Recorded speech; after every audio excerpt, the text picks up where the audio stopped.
আপনাদেরকে একটা দোয়া শিখাতে চাই। এই দোয়া যেদিন আমি পড়েছি কোরআনে, ওই দিন থেকে আজও পর্যন্ত আমার মনে হয় না আমার জীবনে 2 মিনিটের কোনো দোয়াও যদি হয়, 1 মিনিটের দোয়াও যদি হয়, মুহূর্তের দোয়াও যদি হয়, আমি এই দোয়াটা কখনো মিস করি বলে, জ্ঞাতসারে মিস করি বলে আমার মনে পড়ে না। যার দাম্পত্য জীবনে সুখী না, সে অনেক সম্পদশালী হতে পারে, অনেক প্রভাবশালী হতে পারে, অনেক পদের অধিকারী হতে পারে, অনেক বড় দায়িত্বশীল হতে পারেন, অনেক বড় নেতা হতে পারেন, অনেক বড় পরিচিত পপুলার মানুষ হতে পারেন, তিনি সুখী না। সুখের অন্যতম বড় একটা প্যারামিটার হলো দাম্পত্য জীবনে সুখী হওয়া, স্বাচ্ছন্দ্যশীল হওয়া।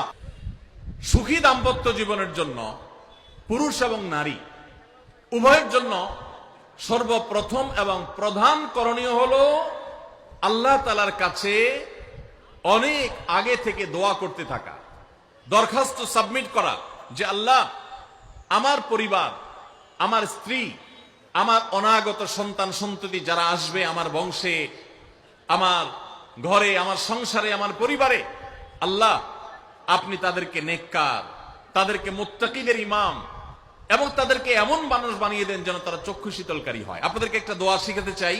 অনেকে হয়তো জানেন, সূরা ফুরকানের 74 নম্বর আয়াত। সূরার নাম কি বলেছি? ফুরকান। আয়াত নম্বর কত বলেছি? 74। আমার বুঝজ্ঞান হইছে থেকে নিয়ে ছাত্র জীবনে যখন আমি অনেক ছোট ছিলাম, এই দোয়া যেদিন আমি পড়েছি কোরআনে, ওই দিন থেকে আজও পর্যন্ত আমার মনে হয় না আমার জীবনে 2 মিনিটের কোনো দোয়াও যদি হয়, 1 মিনিটের দোয়াও যদি হয়, মুহূর্তের দোয়াও যদি হয়, আমি এই দোয়াটা কখনো মিস করি বলে, জ্ঞাতসারে মিস করি বলে আমার মনে পড়ে না। ছাত্র জীবন থেকে শুরু করেছি, আজও পড়ে যাচ্ছি। আলহামদুলিল্লাহ, আল্লাহর কাছে শুকরিয়া আদায় করে আপনাদেরকে বলতে পারি, এই দোয়ার সুফল আমি নিজের চোখে দেখেছি, আমি নিজে ভোগ করছি।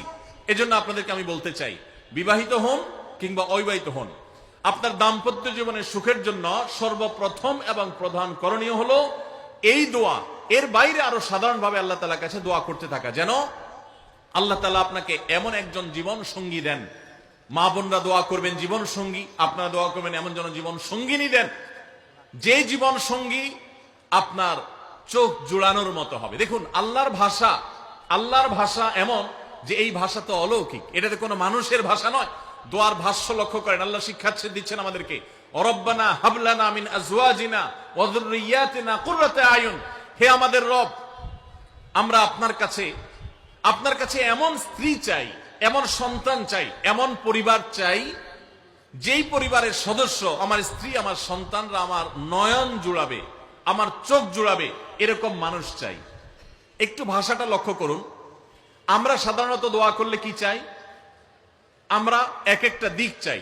ধরুন, আপনার স্ত্রী মাশাআল্লাহ অনেক সুন্দরী, অপূর্ব সুন্দরী, তিনি আল্লাহ তাআলা তাকে অনেক রূপ লাবণ্য দিয়েছেন, কিন্তু তার যদি চরিত্রটা খারাপ হয়, তাহলে এই স্ত্রীকে আপনার নয়ন জুড়াবে, চোখ জুড়াবে, চক্ষু শীতলকারী হবে?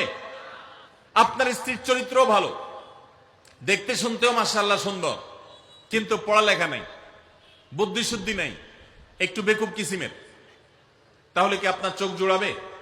ভালো লাগবে?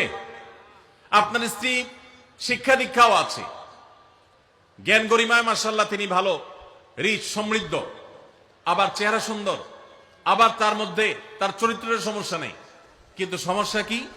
সমস্যা ধরুন তার ভিতরে এমন রোগ আছে, শারীরিক রোগ, যেই রোগের কারণে আপনার জন্য সেটা বড় কঠিন পরিস্থিতির মুখোমুখি হতে হয়। ধরেন দুরারোগ্য কোনো ব্যাধি আছে, মরণ ব্যাধি আছে, এমন কোন রোগ আছে যেটার কারণে আপনাকেও সাফার করতে হয়, তাহলে এই স্ত্রী কি আপনার চোখ জুড়াবে? ঠিক একই কথা স্বামীর ক্ষেত্রে প্রযোজ্য, সন্তানের ক্ষেত্রে প্রযোজ্য। আল্লাহ তাআলা এমন একটা শব্দ শিক্ষা দিয়েছেন, দেখুন, আল্লাহর কাছে চাইতেও জানতে হয়। উল্টাপাল্টা দোয়া করলে দোয়া পূরণ হয়ে যাবে, কবুল হয়ে যাবে, কিন্তু আপনার কাজ হবে না। অনেক যুবক আছে আল্লাহর কাছে দোয়া করে, আল্লাহ বেশি না, 1,05,000 টাকা চাই। কত? 1,05,000। অনেক যুবক লিখে দেয় আমাদেরকে, হুজুর দোয়া করবেন বেশি না, আমি আল্লাহর কাছে 1,05,000 টাকা চাই। আল্লাহরে টার্গেট দিয়ে দিছে, কত লাগবে? 5 লাখ। কেন? একটা বাইক কিনবে। যুবক মানুষ, রাস্তাঘাটে বাইক ছাড়া চললে ভালো লাগে না, আর একটা ভালো সেট কিনবে, না হলে ফেসবুক স্ট্যাটাস ভালো করে দেওয়া যায় না, ছবি তুলে দেওয়া যায় না। সাইফুল্লাহ ভাই ছবি তুলে দিতে বলছেন না, মাহফিলের ছবি তোলা যায় না। আর কিছু টাকা দিয়ে ছোটখাটো একটা দোকান টোকান কিছু একটা করবে, বিয়ে শাদীর ব্যবস্থা করবে, বাস, বেশি কিছু চাই না। তো আল্লাহ তাআলা 5 লাখ টাকা ধরেন আপনাকে দিয়ে দিল, সাথে একটা রোগও দিয়ে দিল, ওই রোগে খরচ হবে 6 লাখ। তাহলে আপনার এই 5 লাখের কোনো মানে আছে? আপনারা একটা প্রসিদ্ধ ঘটনা অনেকেই শুনেছেন, একটা চুটকি, যে এক যুবক দোয়া করছে, আল্লাহ তোমার কাছে আমি এমন একটা লাইফ চাই। বিশেষ করে বেকার যুবকরা এগুলো বেশি দোয়া করে, আল্লাহ তোমার কাছে এমন একটা লাইফ চাই, বেশি কিছু না, যে লাইফে 2 হাত ভর্তি টাকা থাকবে আর আশপাশে শুধু নারী আর নারী থাকবে, এরকম একটা লাইফ চাই। তো আল্লাহ তাআলা তার দোয়া কবুল করে ফেলছে। দোয়া কি করছেন? কবুল করে ফেলছে। দোয়া কবুল করছেন কিভাবে? দোয়া কবুল করে তাকে আল্লাহ তাআলা এমন একটা বাসের কন্ট্রাক্টর বানিয়ে নিছেন, যে বাসটা হলো মহিলা বাস। চারপাশে শুধু নারী আর নারী, সব মানুষের, আর হাত ভর্তি টাকা আর টাকা সব বাস মালিকের। দোয়া কিন্তু কবুল হয়ে গেছে। তো আল্লাহ তাআলার কাছে উল্টাপাল্টা দোয়া করলে কি হয় দেখছেন? দেখুন, দাম্পত্য জীবনে সুখের জন্য দোয়া কিভাবে করতে হবে আল্লাহ শিখিয়ে দিয়েছেন। রব্বানা হাব লানা মিন আজওয়াজিনা ওয়া যুররিয়াতিনা কুররাতা আয়ুন। আল্লাহ, আমার পরিবারের সদস্যরা যেন এমন হয় যে তাদেরকে দেখলে আমার নয়ন জুড়িয়ে যাবে। অর্থাৎ নয়ন জোড়াতে হলে সব দিক থেকে পারফেক্ট হতে হবে, সব দিক থেকে ভালো হতে হবে, তখনই তো দিল জুড়াবে। ওয়াজআলনা লিল মুত্তাকিনা ইমামা। আর আমাদের সবাইকে, গোটা পরিবারকে আপনি মুত্তাকিদের ইমাম বানায় দেন, সৎ মানুষ বানায় দেন। কারণ সৎ যদি না হয়, আল্লাহ ভীরু যদি না হয়, তাহলে কখনো তাদের মাধ্যমে আপনি সুখ শান্তি পেতে পারেন না।